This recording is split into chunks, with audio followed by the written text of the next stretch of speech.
Day 70, March 11th, and today we're going to go through Numbers, chapters 34 through 36. The Lord said to Moses, "Command the Israelites and say to them, when you enter Canaan, the land that will be allotted to you as an inheritance is to have these boundaries.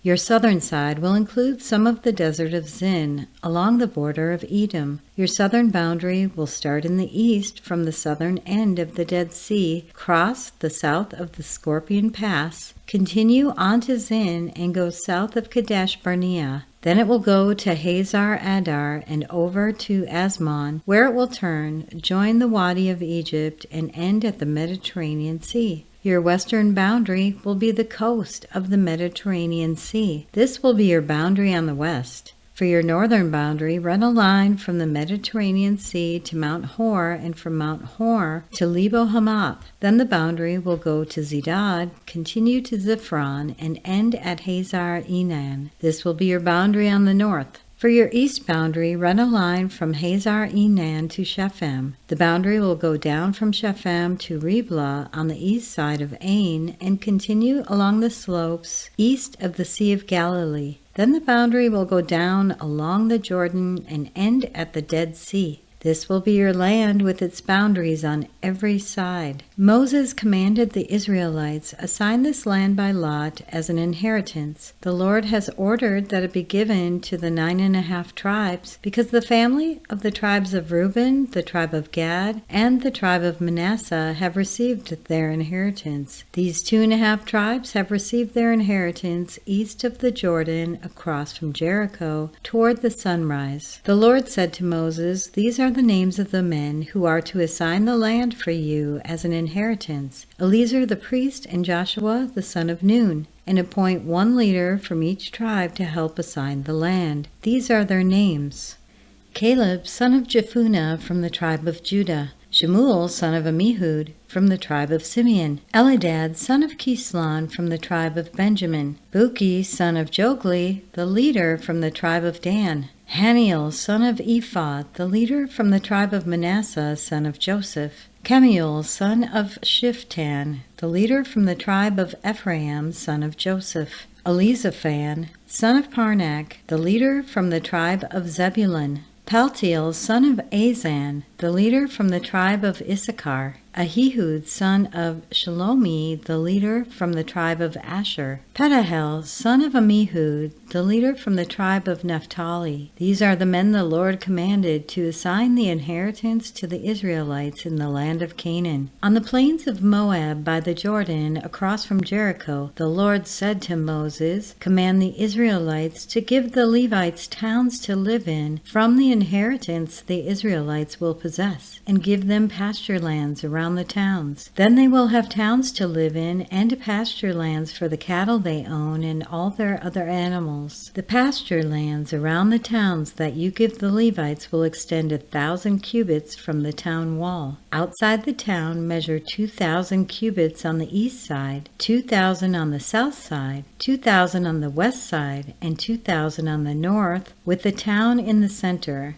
They will have this area as pasture land for the towns. 6 of the towns you give the Levites will be cities of refuge, to which a person who has killed someone may flee. In addition, give them 42 other towns. In all, you must give the Levites 48 towns together with their pasture lands. The towns you give the Levites from the land the Israelites possess are to be given in proportion to the inheritance of each tribe. Take many towns from a tribe that has many, but a few from one that has few." Then the Lord said to Moses, "Speak to the Israelites and say to them, when you cross the Jordan into Canaan, select some towns to be your cities of refuge, to which a person who has killed someone accidentally may flee. They will be places of refuge from the avengers, so that anyone accused of murder may not die before they stand trial before the assembly. These 6 towns you give will be your cities of refuge. Give 3 on this side of the Jordan and 3 in Canaan as cities of refuge. These 6 towns will be a place of refuge for Israelites and for foreigners residing among them, so that anyone who has killed another accidentally can flee there. If anyone strikes someone a fatal blow with an iron object, that person is a murderer. The murderer is to be put to death.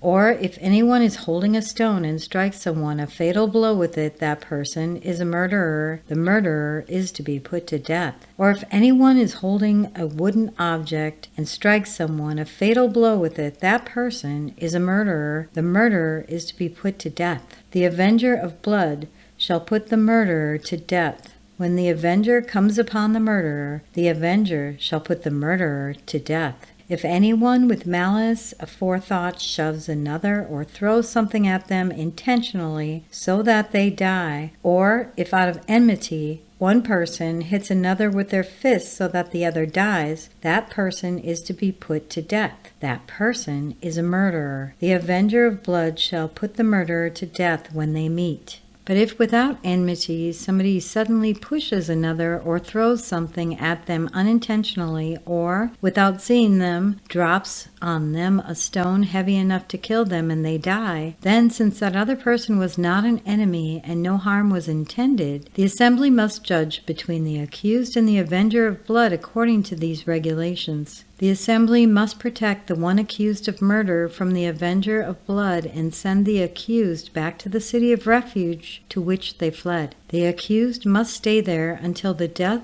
of the high priest, who is anointed with holy oil. But if the accused ever goes outside the limits of the city of refuge to which they fled, and the avenger of blood finds them outside the city, the avenger of blood may kill the accused without being guilty of murder. The accused must stay in the city of refuge until the death of the high priest. Only after the death of the high priest may they return to their own property. This is to have the force of law for you throughout the generations to come, wherever you live. Anyone who kills a person is to be put to death as a murderer only on the testimony of witnesses, but no one is to be put to death on the testimony of only one witness. Do not accept a ransom for the life of a murderer who deserves to die. They are to be put to death. Do not accept ransom for anyone who has fled to a city of refuge and so allow them to go back and live on their own land before the death of the high priest. Do not pollute the land where you are. Bloodshed pollutes the land, and atonement cannot be made for the land on which blood has been shed, except by the blood of the one who shed it. Do not defile the land where you live and where I dwell, for I, the Lord, dwell among the Israelites. The family heads of the clan of Gilead, son of Machir, the son of Manasseh, who were from the clans of the descendants of Joseph, came and spoke before Moses and the leaders, the heads of the Israelite families.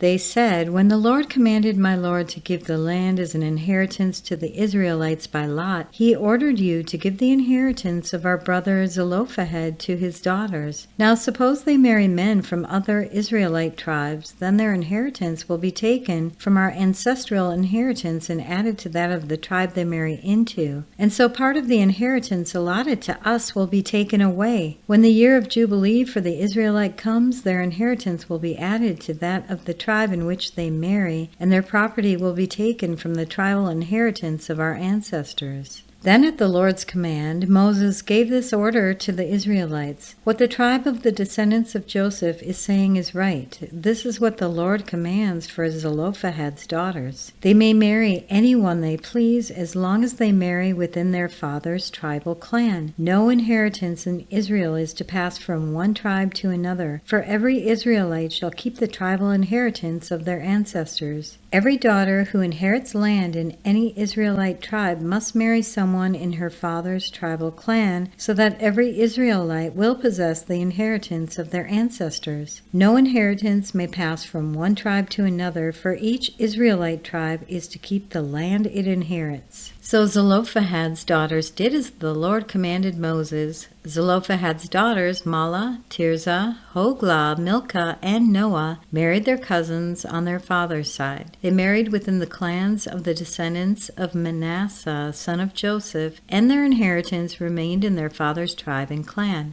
These are the commands and regulations the Lord gave through Moses to the Israelites on the plains of Moab by the Jordan across from Jericho. And that concludes today's reading. It also concludes the book of Numbers. If you have thoughts to share or questions to ask, we do fellowship in Telegram and on the X community for the Chronological Bible study. You can find links to those in the description. I really encourage everyone to ask questions. Don't hold back.